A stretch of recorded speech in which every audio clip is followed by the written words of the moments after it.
College square থেকে একদম ডোরিনা crossing এর পথে।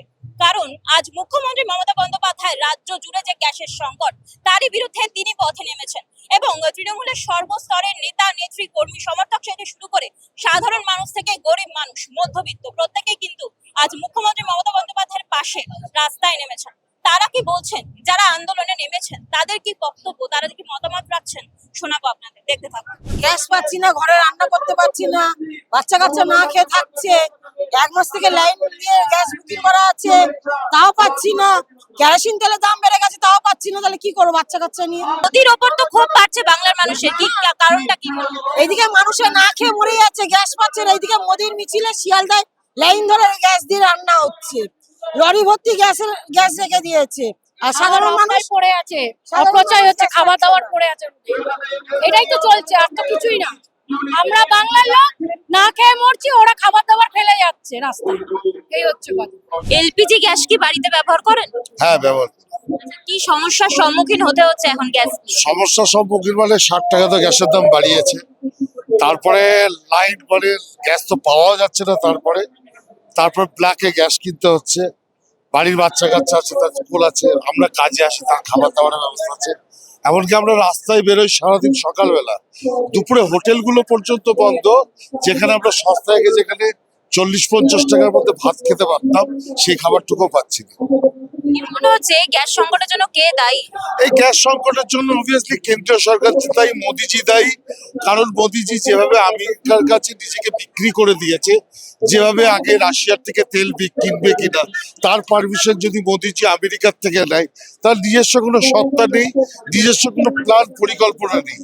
যেদিন থেকে উনি ক্ষমতায় এসছেন সেদিন থেকে আধার কার্ডের সাথে প্যান কার্ডের লাইন, নোটবন্দির লাইন, করোনাতে আমাদের ওই করোনা ভ্যাকসিনের জন্য লাইন, তারপর হচ্ছে গ্যাসের লাইন, তারপর রিসেন্ট গেল এসআর এর লাইন। এই লাইনে দাঁড়াতে দাঁড়াতে আমরা ক্লান্ত হয়ে পড়েছি। আমরা ওনাকে এনেছিলাম, আমরা একজন চাওয়ালাকে দায়িত্ব দিয়েছিলাম, এখন দেখছি যে খুব ভুল কাজ করেছিলাম। কারণ দেশ চালানোর মতো ক্ষমতা ওনার নেই। এবং উনি শুধু সেটা নয়, নিত্য নতুন বাইরে যায়, সেখানে গিয়ে নিত্য নতুন বাবা বানিয়ে ফেলে। সেদিন কি বললেন ইসরায়েলে গিয়ে, ইসরায়েল ইজ দ্য ফাদারল্যান্ড।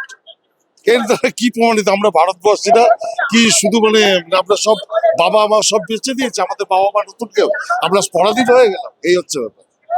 আচ্ছা, মুখ্যমন্ত্রী তো মমতা বন্দ্যোপাধ্যায় রয়েছেনই, এবার প্রধানমন্ত্রী হিসেবেও কি দিদিকে দেখতে চাইছেন?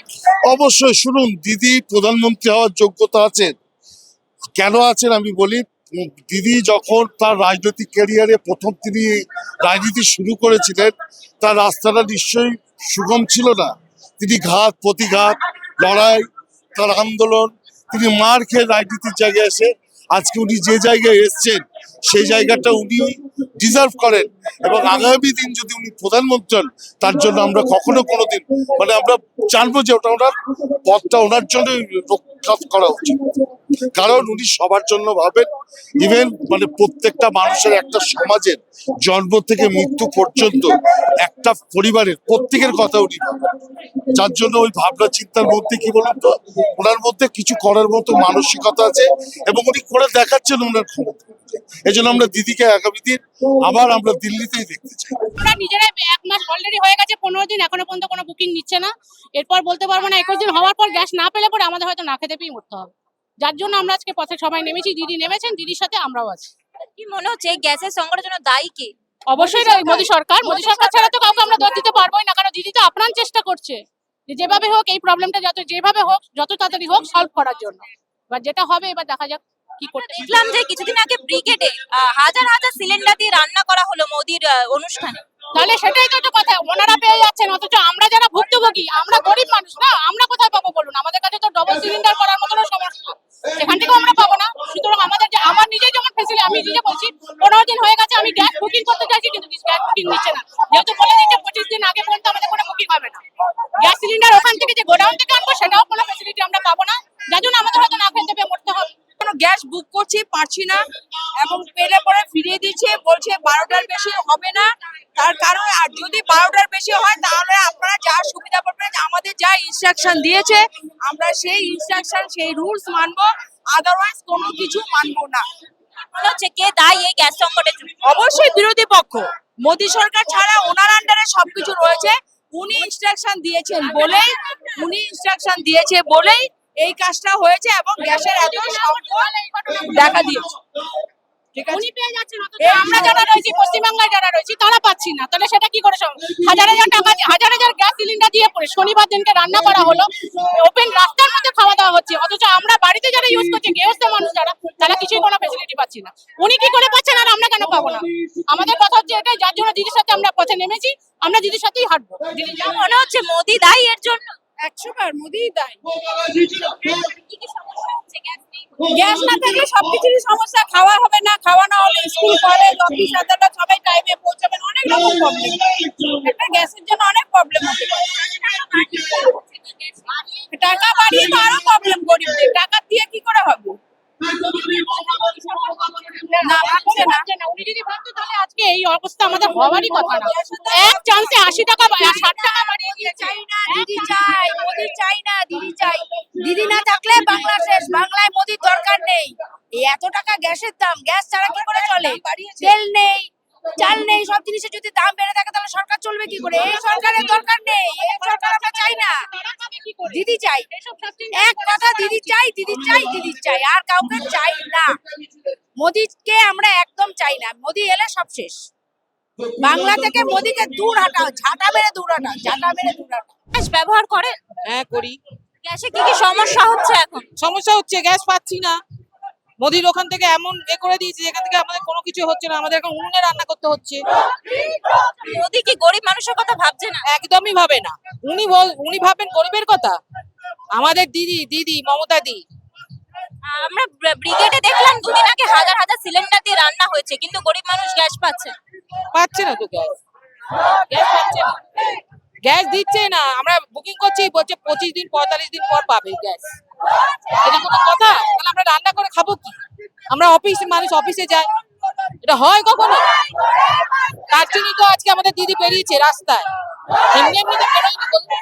গ্যাসের যে সংকট এখন রাজ্য জুড়ে, কি মনে হচ্ছে যে গ্যাসের যে সমস্যা, এতে মানুষের কি আরো হেনস্থা হচ্ছে না? বড় লোকেদের অত মনে হবে না, যারা গরিবরা দিন আনে দিন খায় তাদের পুরো খাওয়া পুরো বন্ধ হয়ে যাচ্ছে। তো অত কিছু করা উচিত নয়, যেটা খাবারের মধ্যেও মানুষকে মেরে ফেলছে। এমনিতে আয় দিন কিছু না কিছু করে লাইনে লাগিয়ে দিচ্ছে। লাস্ট একটা বাকি ছিল গ্যাস, মানুষের পেটে খাওয়া, যে মানুষ খাবার জন্য কি না করে। আর মানুষ যখন খাবে না কিছুই পারে না, যার জন্য খাবার জন্য অনেক কিছু কাজ করে, যেটা সেন্ট্রালে যে বসে আছেন এরকম প্রধানমন্ত্রী জীবনে কোনোদিনও হয়নি। দুদিন আগে ব্রিগেডে হাজার হাজার সিলিন্ডার দিয়ে মাংস রান্না করা হয়েছে, কিন্তু গরিব মানুষরা সিলিন্ডার পাচ্ছে না। এই তো দেখা যাচ্ছে সেন্ট্রালে যে প্রধানমন্ত্রী আছেন নিজের ব্রিগেডে নিজে কন্টিনিউ কত সিলিন্ডার দিচ্ছেন, অথচ গরিবদের জন্য প্রোভাইড করছেন না। তাহলে উনি কার জন্য আছেন? বড় লোকেদের জন্য আছেন না গরিবদের জন্য আছেন? এতেই বোঝা যাচ্ছে উনার মেন্টালিটি কি। বলেন গ্যাস নালি দিয়ে গ্যাস বার করো, রান্না করো, এটা কাকে বলে? মূর্খতা বলে। যে মূর্খ সে করে, আর নর্মাল লোকেরা করে না, যে পাগল মেন্টাল পাগল তারা করে। ও তো আগেই বলে দিয়েছে ওখানে কি আমাদের ইসরায়েল আমাদের ফাদার আর আমি মাদার। কি দরকার ছিল বেঙ্গলকে পুরো হিন্দুস্তানকে ও তো বিপদে পড়াবার জন্য? একটা ভালো ওদের সঙ্গে সম্পর্ক ছিল, ইরানের সঙ্গে, ইন্ডিয়ার সঙ্গে আমাদের। কিন্তু কি দরকার ছিল? দুদিন আগেই ও ইসরায়েল চলে গেল, এটা কি তো জরুরি ছিল? দায়ী তো উনারই আছে। আজকে যা হিন্দুস্তানের অবস্থা আছে পুরো ওটা খারাপ করে রেখেছে। আজকে পুরো যখন থেকে এসেছে মানুষ শুধু লাইনের মধ্যে দাঁড়িয়েছে। কত করোনা সময়, নোটবন্দির সময়, সব জায়গায় উনি বিপদে ফেলেছে পুরো হিন্দুস্তানকে লোক। লাইন দিয়ে লাইন পাচ্ছি না, গ্যাস বলে সপ্তাহ খান লাগবে, 10 দিন লাগবে বলে। কেন্দ্র সরকার দায়ী, আবার কে দায়ী? কেন্দ্র সরকার দায়ী, আবার কে? মোদির ওপর যে ক্ষোভ বাড়ছে বাংলার মানুষের, এটা সবার কেন? ক্ষোভ বাড়ছে, দেখছেন না? জনগণ তো রাস্তায় পথে নেমে গেছে। ক্ষোভ তো বাড়বে, সাধারণ মানুষের ক্ষোভ তো বাড়বেই। সাধারণ মানুষের ক্ষোভ তো বাড়বেই। যে হারে মোদি দেশ চালাচ্ছে, সাধারণ মানুষের যা নাজেহাল ব্যবস্থা করে দিয়েছে, দেখছেন তো? গরিব মানুষের কি খোঁজ রাখছে না মোদি? অনেক অনেক অসুবিধা দেখছেন না? খেতে খেতে না, ঘরে রান্না হচ্ছে না, সাধারণ মানুষের ঘরে রান্না হচ্ছে না, সব জিনিসের দাম বাড়ছে। আমাদের গ্যাস ছাড়া চলে, কেরোসিন তেল 100 টাকা লিটার, আবার গ্যাসের দাম বাড়িয়ে দিচ্ছে, আমরা না খেয়ে মরবো। আমাদের এরকম অবস্থা, আমরা না খেয়ে মরতে হবে। আমাদের ছোট নাতনি আছে, তার জন্য জল গরম সবকিছু করতে হয়। গরিব মানুষের জন্য কি বা বিজেপি ভাবছে না? না, একদম নয়। বিজেপি যদি ভাবতো তাহলে কি এই গ্যাসের দাম বাড়াতো? আজকে তাই আমরা গরিব মানুষ আজ রাজপথে হেঁটে চলেছি, কারণ সমস্ত মানুষের গ্যাসের জন্য নানা রকম অসুবিধা হচ্ছে। তাই আমরা আর এই বিজেপি সরকার চাই না। বিজেপি হটাও, মোদি হটাও। এলপিজি গ্যাস ব্যবহার করছেন? হ্যাঁ করছি। যে গ্যাসের সংকট হচ্ছে, কি মনে হচ্ছে এর জন্য কে দায়ী? এই জন্য গভর্নমেন্ট দায়ী, সরকার দায়ী। আমাদের তো দিদি বলছে এখানে কোনো অসুবিধা নেই গ্যাসের, তার জন্য তারপরে বুকিং করার পর আমরা পাচ্ছি না। এই আমি এক্ষুনি দেখুন মেসেজ বুকিং করেছি কালকে রাতে, এখন আমার বুকিং কনফার্ম হয়নি, কিন্তু আমাদের দিদি বলছে যে কোনো অসুবিধা নেই গ্যাসের, তারপরেও কেন হচ্ছে না? এটা দরকার সরকারের পুরো দায়ী, 100% দায়ী সরকারের দায়ী। এইটা আমাদের তো কোনো প্রিপারেশনই নেই, ভবিষ্যতে কি হবে না হবে এরকম আপত্তিকাল যে কোনো সময় আসতে পারে। কিন্তু ইন্ডিয়ান গভর্নমেন্টকে দরকার ছিল কি এর জন্য প্রসেসর নিয়ে রাখার জন্য। এটা কোথায়? সেটা কোথায়? আজকে আমাদের এত লোক সবাই অসুবিধায় আছে গ্যাসের জন্য, কোথায় কার জন্য আছে? শুধু আর শুধু নরেন্দ্র মোদীর জন্য আছে। আমাদের দিদি একা লড়াই আছে, এটা কোনো ভাড়ার লোক নেই, সব দিদির ভালোবাসায় টিএমসি পার্টির লোক এসছে এখানে। মোদি থাকলে এরকম হবে, মোদি এরকম করবে, মোদি এরকম করবে। মোদি কিছু করবে না, শুধু মানুষকে, নর্মাল মানুষকে, কমন মানুষকে হ্যারাসমেন্ট করবে, শুধু মিথ্যের উপর মিথ্যে বলতে থাকবে, মানুষকে যত ভুল ভাল ধারণা দিতে থাকবে। দেখুন আমরা সবাই একজুট হয়ে কত ভালো আছি, এই এখন বিজেপি আসবে, সব জায়গায় ঝগড়া লড়াই এইসবই চলবে। এখন এখানে আমরা ঈদ, দিওয়ালি, দুর্গাপূজা সব একবারে উৎসব মানাতে পারি, কিন্তু এই বিজেপি শাসনে দেখুন, গুজরাটে দেখুন, বিহারে দেখুন, দিল্লিতে দেখুন কি হচ্ছে, লোক ঘর ছাড়া হচ্ছে। তাহলে এখানে আমাদের আর কেউ চায় না, শুধু দিদি চায়। মা মাটি মানুষ জিন্দাবাদ, জিন্দাবাদ। মমতা ব্যানার্জি জিন্দাবাদ।